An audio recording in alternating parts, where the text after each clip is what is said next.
two masses, A, which is 10 kilograms, and B, which is 5 kilograms, lie on smooth inclined planes.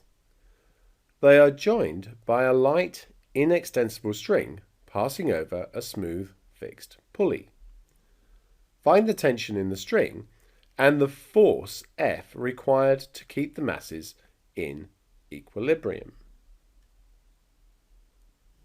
So, we know that the mass of A is 10, and that means that the weight is 10g, and of course that acts vertically.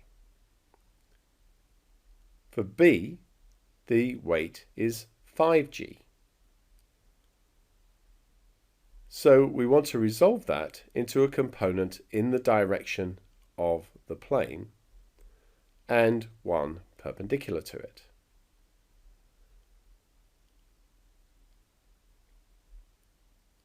Should be clear that this angle is 45 degrees because we form a right-angled triangle here.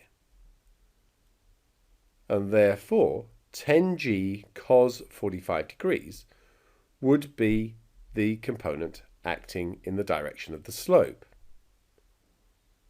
And 10g sine 45 then would be the component acting perpendicular to the slope. If we look at B, the component down this way is 5g cos 45, and in this direction would be 5g sine 45.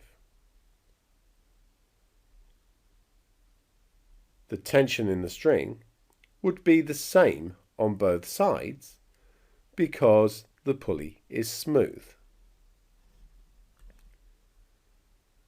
We need to resolve F. This would be 45 degrees, and therefore, we can see it's 45 degrees because we're resolving here in the direction of the plane.